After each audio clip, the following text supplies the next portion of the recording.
Hey, so why don't we go ahead and get started here? For those of you that have made it, thank you very much for taking the time to join us today. My name is Doug Sully with Sully Safety Services. I'm a health and safety consultant working here in Mississauga. We also have Ray Snow with HeartZap Safety Training and Equipment, and we have Jared Thomas with HeartZap as well. And today we're going to talk about first aid requirements for the workplace. So we're going to go over a few different things. We're going to go over the regulations, and then we're going to talk about the actual training. And I'm going to actually pass that over to Ray, who's going to take you through the different types of training and kits and so on and so forth. So if you do have any questions, please feel free to post them in the chat. We will also do a question and answer period at the end of the webinar. Okay. If you could all just leave your microphones on mute until the end of the webinar, that'd be greatly appreciated. Thanks.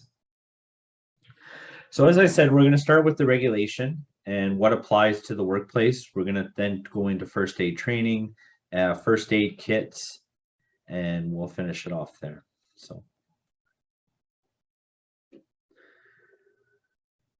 So first things first, first aid station must be in charge of a worker who works in the immediate vicinity of the first aid station and is qualified in first aid to the standards required by the regulation. First aid stations shall be located as to be easily accessible for the prompt treatment of any worker at all times when work is in progress. And a first aid kit shall contain, as a minimum, the first aid items required by the regulation, and all items in the kit shall be maintained in good condition at all times. The kit must be large enough so that each item is in plain view and easily accessible. Every employer must at all times keep posted in other conspicuous places in the workplace the board's poster known as the Form 82, which is your in case of injury poster, respecting the necessity of reporting all accidents and receiving first aid treatment. The expense of furnishing and maintaining first aid appliances and services must be borne on by the employer. So in other words, the employer is responsible for providing these items for the workplace. Every employer shall keep a record of all circumstances respecting an accident as described by the injured worker, the date and time of its occurrence, the name of witnesses, the nature and exact locations of the injuries to the worker, and the date, time, and nature of each first aid treatment given.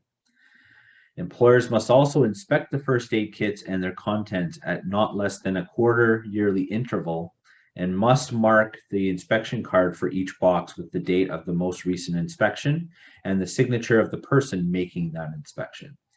So you must have someone who is certified in first aid perform the inspection on the first aid kit, and that must be done at minimum on a quarterly basis, so every 3 months. And there must be a record for any time if anybody goes into your first aid kit, there must be a record in there that shows the actual incident of what happened, who it was that performed first aid, as well as any witnesses that may have been present for the injury. This is a great way to start with your incident reporting, is making sure your first aid, if anybody goes into the kit, making sure that there's a record showing that they've gone into a kit. There's many instances where a workplace will have the kits on the walls. People will go in as they please without documenting anything. And then when an emergency happens, someone goes to get the first aid kit and the first aid kit is completely empty.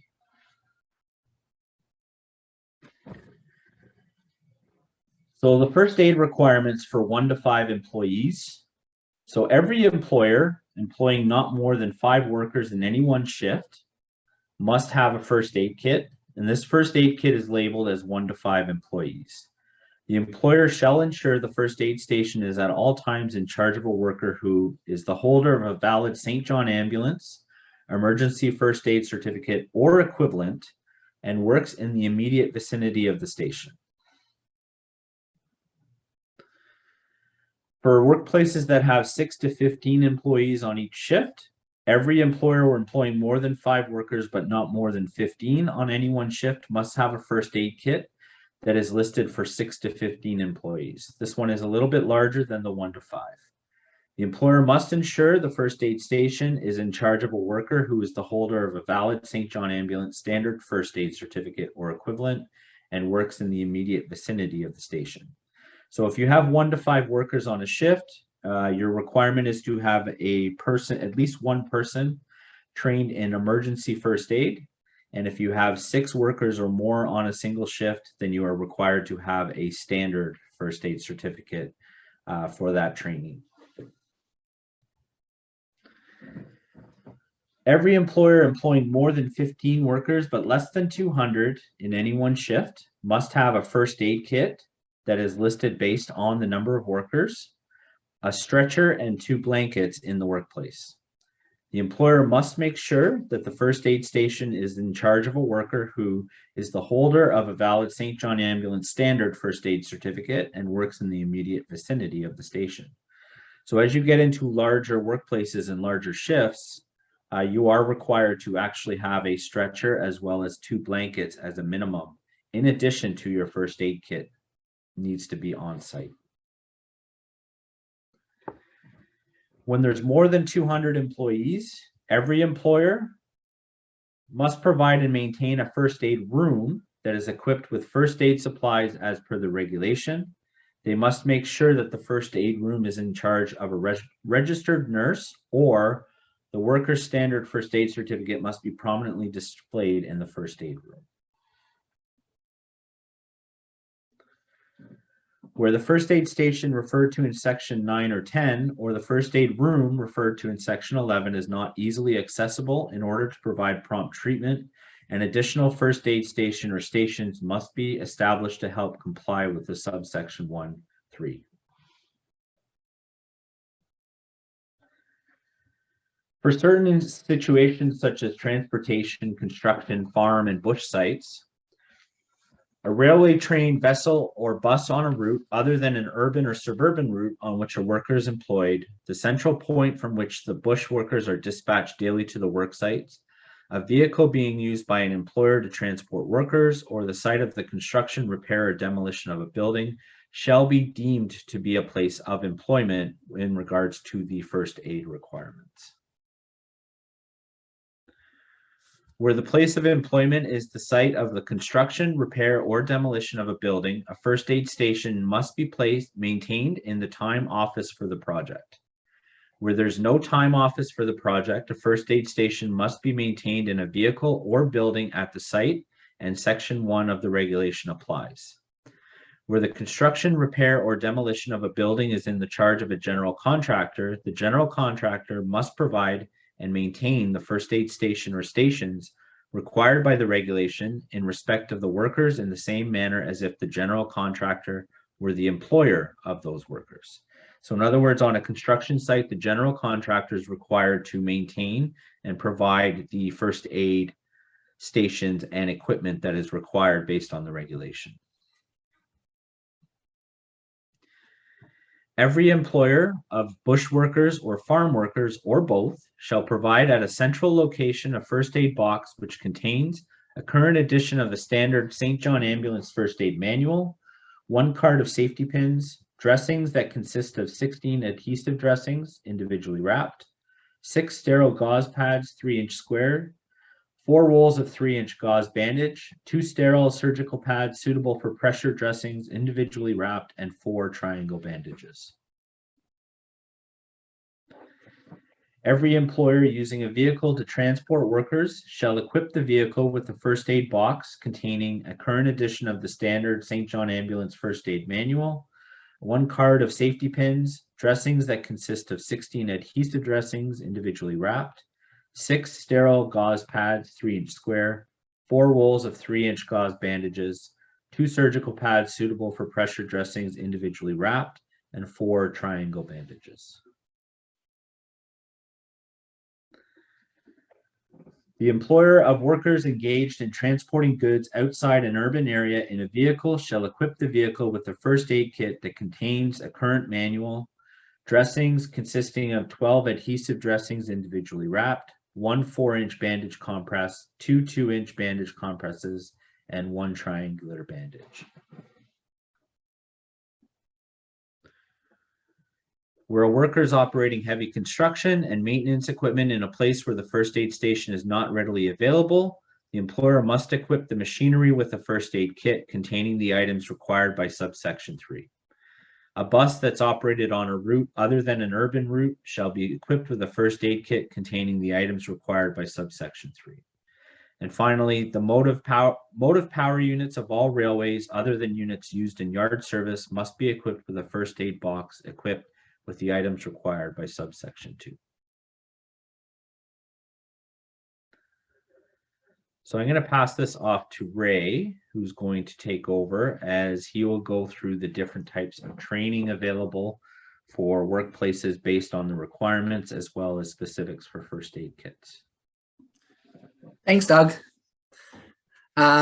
So our company, HeartStep Services, which is our corporate name, but we operate as HeartStep Safety Training and Equipment.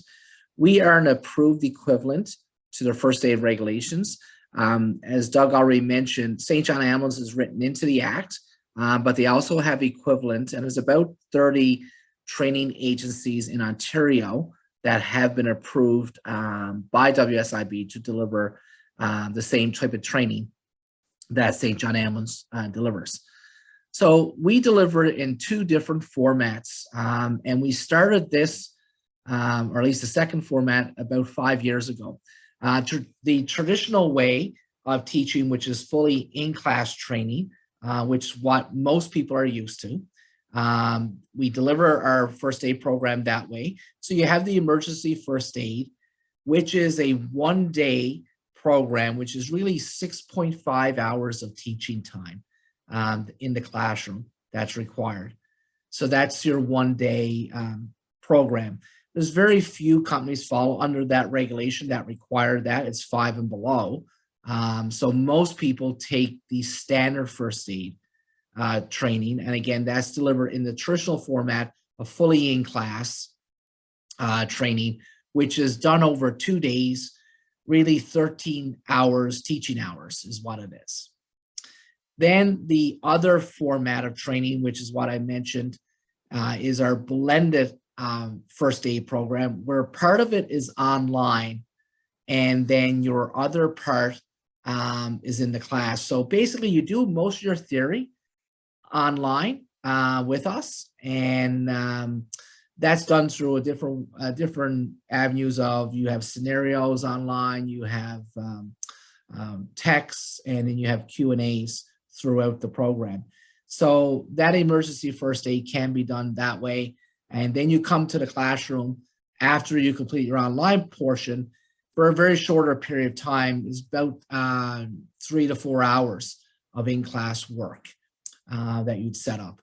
And then the same thing with our blended standard first aid.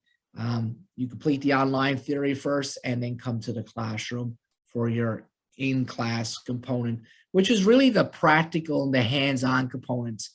And like I said, we started this 5 years ago, the blended program. And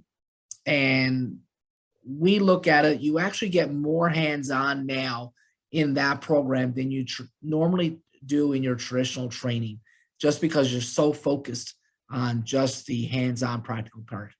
So we want to make sure people are comfortable when they leave, they understand what they need to do in the case of emergencies. And, you know, it seems to be working really well.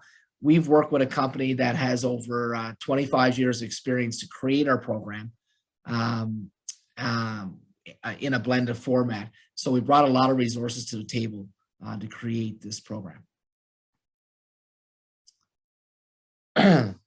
So yeah, as I just mentioned, here is the hours of teaching hours. So when we say teaching hours, that's actually talking or doing things in the classroom. We do know that traditionally that's a full day course from 8:30 to 4:30 type of deal. And it's for companies that have 5 employees per shift. And when we talk about employees, what we talk about per shift is that you're looking at it in a shift means from 8 to 4. If you only have 4 people or 5 people on that shift, you need to have at least minimum one person trained. It's recommended now, industry standard, that you train 10% minimum of your workforce per shift. And that's going to cover when you have people that are sick, on vacation, out of the office in meetings. So it covers a number of different reasons that you want to have more trained than what it says, that one person, to cover that reason, for that reason. That's where WSIB is recommending at least a minimum of 10%.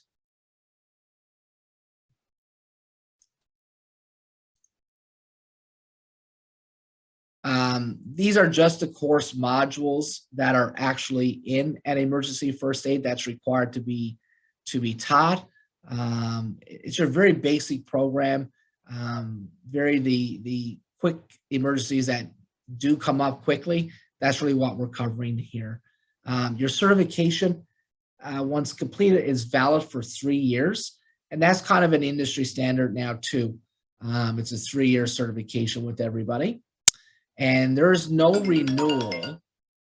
There's no renewal for an emergency first aid course. You must take the full course again, unless you are coming from a federally regulated company, such as banks or railway. Then we can do a renewal. But they are so few and far between, and the renewal is at least 4 hours, so most people just take the full course. Your standard first aid in class, traditional 13 hours teaching time. Any company that has more than 5 employees per shift, this is where the program they need to take. And then again, we recommend 10% of that workforce. One of the key things to remember as well, if you're looking at a large manufacturing plant, you need to ensure that you train people strategically throughout your facility that are trained. So it'd be no good just training one group of people in one area, and it takes those first aiders, if they're going to be your first aiders for the workplace, 3 minutes to get down to an area where the injury person is. Then we need to be looking at to strategically place staff and train those staff in different areas. One of the other things that came up a number of years ago for us, we had a client that was training their staff, and they were training one group of people. And when we did an audit with them, we realized that the group of people they've been training were not able to leave their workstation, the type of business they were in. Even though an emergency was happening, they couldn't leave their workstation. So you had to think about that as an employer as well, that the person you're training, can they leave on a moment's notice to go and help somebody?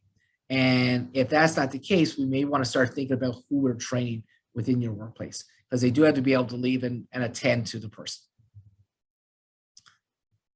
As you can see, the course modules or the criteria for standard first aid is quite extensive. There's a lot of information in here that you learn from, not just your cardiovascular, your choking emergencies, but you get into those secondary injuries that we hear of. Some of them may be work-related, some may be personal at home or at the cottage, your poisons, your sudden medical conditions, your environmental emergencies, bones and joint injuries. We do hear about them at the workplace, but quite often we do hear about them more in our personal life. So you get into more detail here with those pieces of criteria. Certification, again, is still valid for 3 years once completed. And this program is renewable, so you can do a recertification. The only big issue is here, it has to be completed prior to your expiry date occurring. Now, if you're registered for a program and it's 2 or 3 days after you're getting your course to complete your renewal, that will be fine because you are registered for your next renewal.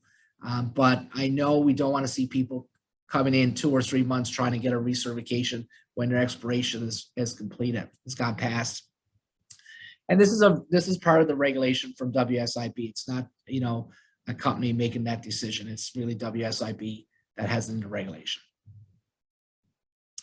So the refresher is a 1 day, 6.5 hours teaching hours. The big thing here is that we always try to remind students that this is a recertification course. So it's not a reteaching of the program. It's really only going over the hands-on practical components of first aid. So lots of scenarios, lots of hands-on. And then if there's anything that changed in first aid in the last 3 years, we would then go over that as well. So any updates to policy or protocols, we would then instruct you on those if that happened. That may happen about every 5 years. Changes occur. There's an international body that gives us research called ILCOR, and that's where the information comes down, and WSIB reviews it, and then we get our protocols from that aspect. And these are the course modules that are really targeted, I would say, because we don't go over the modules in detail, as I just mentioned. It is only hands-on practical, no reteaching for the most part. It goes on in this program. Again, 3-year certification. And then after this, you've completed a recertification, you cannot renew on the 6th year. So you actually have to take a full course again. You will notice on your certification card or your recertification card, it actually should say recertification. That is a requirement by WSIB as well, that when somebody does a recert, it must state that it is a recertification program that you've taken. And then that allows us to know on the next time you're going to come in for training, that it indicates that we're doing a full course again with you.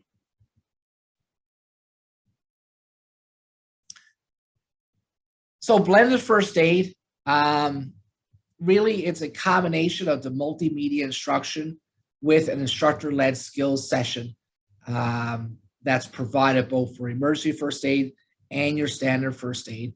And when I say emergency and standard first aid, CPR is also included in our program. It's not a separate program like it was many, many years ago. It is now inclusive into either one of those courses. You will get your CPR and AED certification at the same time. So our blended program combines that online and in-person skills session, which includes that practice and the assessment.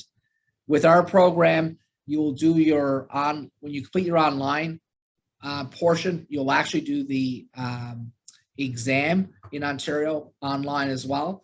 And you won't do an exam actually in the classroom. However, you will be doing all your practicals and hands-on. And of course, you have to be very competent in those skills to be able to be successful in the course.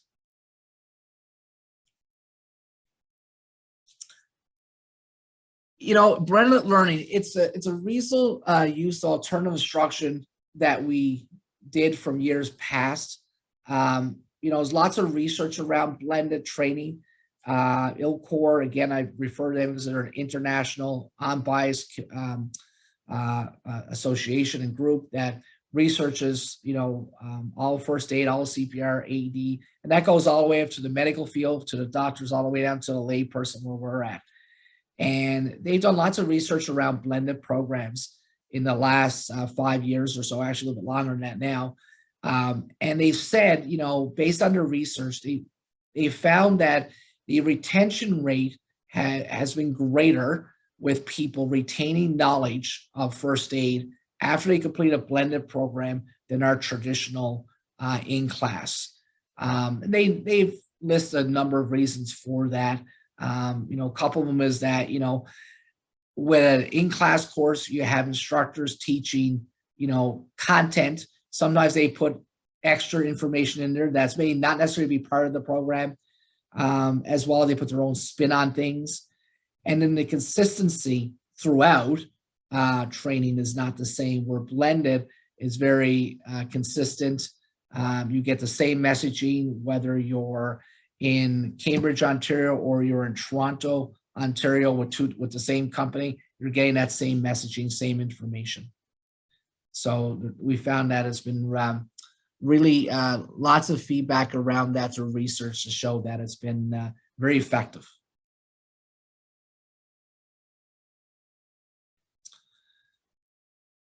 Talks about the maximum retention. One of the other pieces with our program, at least, is that you have it available to you even when the program is completed. You're finished your course, you're certified. You still have access to that online component for another year that you can continue to go through. So if you ever have a question or wondering what do I do in this situation, you can go back to your online portal, look at the scenario, listen to the video, and I'll give you that information again. Online blended programs are really available anywhere and anytime. So, they are mobile friendly. So you can be on the subway, you could be, at the cottage at home and still be doing a first aid program yourself. So you're looking at time saving. There's lots of time saving as well. Yes, I know it's for the workplace, and some workplaces will pay people to do the online blended part at home. It can be tracked. We know how long people take to do the program. We can see it. We can see how long you've been on slides. We know if the slide is inactive. So there's lots of information at the back end that we can see once people are taking it from home for workplaces if they require that. You're reducing your first aid training costs, being that you're less time off the job. Whereas, a 2-day course, it is 2 days in class. Where the blended program, we're only looking at in the classroom for 6 hours doing your skills session. So there is, the cost of the program doesn't change, but your overall cost from, maintenance perspective of having staff out definitely does change, and especially if you have to backfill employees. You don't have to backfill them for 2 days. You're only backfilling them now for a 1-day session. We talked about the standardization, which it is totally standardized when you're doing a blended program. Whatever you hear from the program is what you're getting, and it's very concise and to the point. So it's not all of the extra verbiage that you normally get from an instructor. All of us as instructors, we all talk about different things in the class. Sometimes you get off on a tangent that's really not related to it, but you just go down that road sometimes. And whereas blended is very to the point. And the program accommodates individual learning styles for participants' ability to progress through the material at their own pace. Can you stop, start, and review it at any time? And it goes from video to verbiage coming out, somebody speaking to you, to being tactile because you're using your mouse and your keyboard to do different things in the online program. So it's as simple as a 3-step process. Step 1 will be to complete the multimedia interactive online course that you get registered for. And then your second step will be attend that instructor-led skills session, which is set up with your company. And at the end, you receive your certification card. So that is how quick and easy it is to become first aid certified.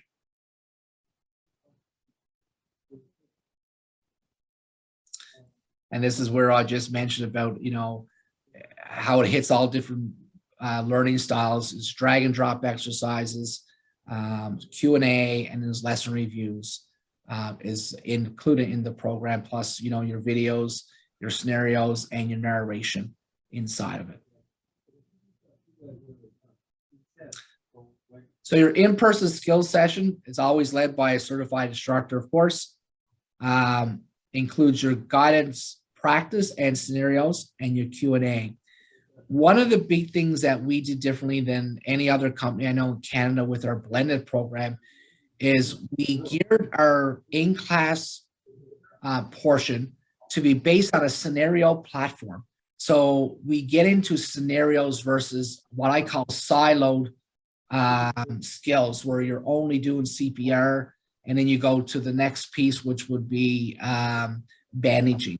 We actually include it into scenario packages where you get to critically think what's going on in regards to the scenario and try to bring out the resources, the information that you received online into real life, into that practice, real life practice.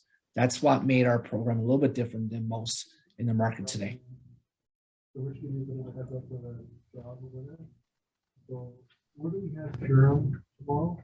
I'll pass this over to you, Doug. It's Friday, I think it's 3 days. You guys done at the Durham over on Rutherford? Okay, great. Thanks, Ray. So with the first aid kits, WSIB will accept the CSA standard Z 12/2017 first aid kits as of January 1st, 2020. Type 1 will be your personal first aid kits. These are for all workers who work in isolation or those who do not otherwise have access to a workplace first aid kit. Your CSA standard type 2 basic first aid kits will be basic workplace first aid kits that are suitable for most workplaces with low risk work environments. The minimum content requirements for each of the 3 sizes of type 2 include a small kit for 2 to 25 workers per shift, medium kits, which is 26 to 50 workers per shift, and large kits with 51 to 100 workers per shift. Type 3 will be your intermediate first aid kits. These are suitable for workplaces with higher risk level work environments. A type 3 kit contains all of the items in a type 2 kit in accordance with clause 5.4, plus additional items to meet the needs of the workplaces with an increased risk of first aid events in a higher risk environment. Oh shit! I know. Yeah, I think I surprised everybody. Yeah, Gabriel thought I was somebody. Hey, Marco, can you mute your microphone, please? I just muted him. Thank you.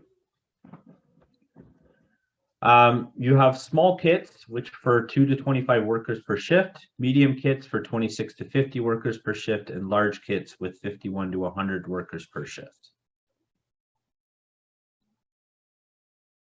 So this provides you a bit of information in regards to the selection of first aid kits. This will be based on the clauses in the CSA standard with regards to the types of kits for workplaces. For 2 to 25 workers, for a type 2 will require 1 small kit, and type 3 would be a 1 small kit. 25 to 50 workers could be 2 small or 1 medium. And 51 to 100 workers could be 4 small, 2 medium, 2 small and 1 medium, or 1 large. You need to consider also the level of risk for the specific workplace environment. So this has to do more with your hazard assessment and some of the concerns and safety issues that you may have in the workplace that could lead to accidents and injuries to workers. You need to consider the layout of the workplaces. If you have multi-levels, you need to make sure that you have a kit on every level. Having a 3-level building and having a first aid kit on the bottom floor is not going to give you that coverage that you are required to have. The distance from the emergency medical services or response time for emergency medical services. Again, as you have workplaces with multiple floors or larger buildings, you want to make sure that you have first aid kits spread out throughout the building to make sure that there is some sort of treatment that is available immediately upon injury that occurs. Workplaces with a small number of employees that are dispersed over a wide area could have differing first aid requirements in different areas. And finally, workers in remote or isolated areas could require additional first aid equipment and supplies. Workplace first aid kits must be regularly inspected at periodic intervals to always ensure the completeness and usability of all items. Minimum inspection periods should be no more than 90 days or following any first aid incident where the workplace first aid kit is used. This is why it's very important to make sure that you're documenting any instance where the first aid kit is required to be used, because it does help the first aid attendants as well as management determine whether additional supplies are required. The first aid station must contain a first aid box containing the items required by the regulation, a notice board that displays the board's poster, which is your WSIB Form 82 in case of injury, the valid first aid certificates or qualification of the trained workers on duty, and an inspection card with spaces for recording the date of the most recent inspection of the first aid box and the signature of the person that makes that inspection. So with that, we just wanted to provide some contact information for both of us here.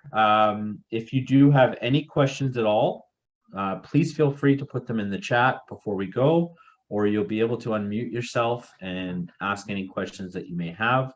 Please use the raise your hand function on the Zoom. And if there are no questions now, but there's a question that comes up, please feel free to copy down the information and contact either myself or Ray, and we'd be more than happy to assist you with your first aid requirements for the workplace.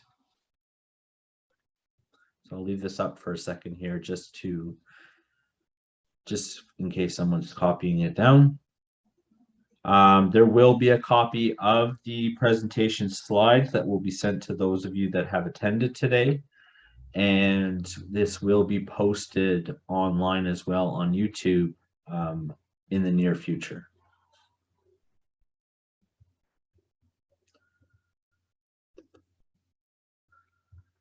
Okay, so with that, is there any questions?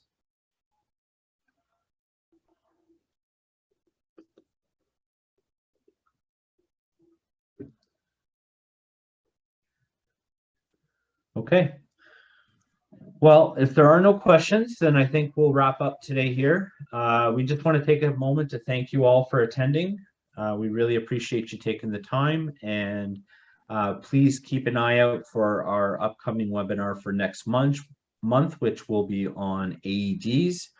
We will be sending out confirmation and emails to register for that webinar in the near future. Oh, we have a question here. What are the most recent changes to the regulation? Ray, is that something you'd be able to handle? Yeah. So the most recent changes was the actual CSA first aid kit standard that we did go over that just recently changed about a year and a bit ago, that they're now accepting that standard.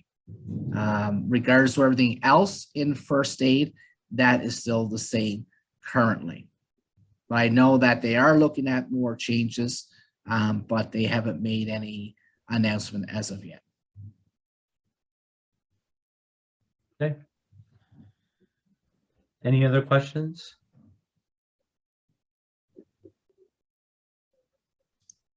Okay. Well, thank you very much, everyone, for attending. We appreciate you taking the time, and hopefully we'll see you at our next webinar near the end of May. We'll have the date and time as well as more information on the topic a little closer to the date, but it'll be around the end of May. Okay. Thank you very much. Take care. Thanks, everyone. Have a good day. Bye for now.